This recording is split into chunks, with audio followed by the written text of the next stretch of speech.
দেখ তো পিঙ্কি কে এলো আবার? পাশের বাড়ির আন্টি এসেছে। ও আচ্ছা, মা কই রে পিঙ্কি? হ্যাঁ বাড়িতে আছে, এসো। আসুন আসুন আসুন আসুন। আর বলো না গো, বসুন। এই অসময় আপনি গো, ওই কাজ করতে করতে দেরি হয়ে গেল গো। সারাটা দিন এত কাজ থাকে সংসারের, বোঝোই তো, সারা দিন কাজ থাকে। কি করব বলো, সংসারের কাজ তো সারতে হবে। সকাল থেকে কাজকর্ম সেরে এখন কিছুক্ষণ আগে এই 1:30 নাগাদ বাড়ির বাইরে একটু বেরোনোর সুযোগ হয়েছে। আর তুমি তো জানো, পাড়ার লোকের বাড়ি বাড়ি না ঘুরলে আমার সেদিনকার ভাত হজম হয় না। সেটা আপনার স্বভাব, আমরা জানি সবাই। তো তোমার কাছে ভাই একটা দরকার। কি দরকার? সেটা হচ্ছে আমার বাবু, বুঝতে পারলে তো, সেই সকাল থেকে, মানে সকাল থেকে বলাটা ভাই ভুল হবে, কাল রাত থেকে আমাকে বলেছে মা কালকে অক্ষয় তৃতীয়া আছে, তো একটু মাংস খাবে।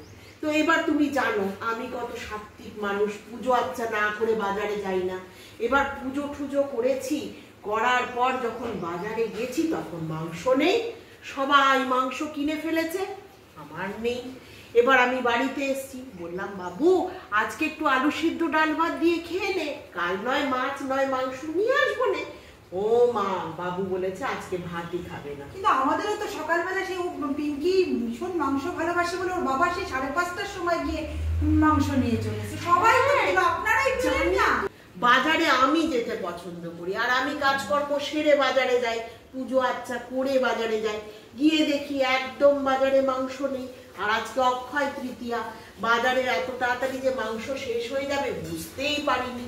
তাই আমি তখন কি করলাম, বাজার থেকে নিয়ে এলাম একটু বেশি করে আলু, ঝিঙে নিয়ে এলাম, ঝিঙে আলু পোস্ত করবো আর ডাল। বাবু বলেছে মুখে দেবে না সেটা। তো এখন আমি পড়েছি মহা সমস্যায়। এই এতক্ষণ পুরো পাড়া ঘুরে ঘুরে যখন ঘরে ঢুকছি তখন তোমাদের রান্নাঘর থেকে মাংস চলে।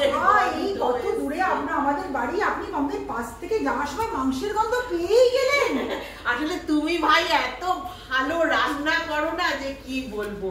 মাংসের ঝোলের গন্ধ শুকেই আমি ভাবলাম যে যাক, আজকে আমার সমস্যার কিছুটা সমাধান হয়েছে। আমি বাবুকে বললাম, বাবু দাঁড়া, পাশের বাড়ির কাকিমা আজকে মাংস রান্না করেছে, আমি তোর জন্য ব্যবস্থা করছি। কাকিমা বড় ভালো মনের মানুষ, নাটি করবে না। বেশি আনিনি, আমাদের 3 জনের যোগ্যই এনেছি। জানি তো 3 জনের যোগ্যই তোমরা এনেছো, আমাদেরও বেশি লাগবে না। তুমি শুধু বাবুর যোগ্য দিলেই আমার যথেষ্ট হয়ে যাবে, বাবুর যোগ্য দিলেই যথেষ্ট। আচ্ছা ঠিক আছে, নিন 2 পিস এর মধ্যে থেকে দিই। সেটা যখন খাবে বলছে, মা হয়তো নাও করতে পারি না, নিয়ে যান দেখি।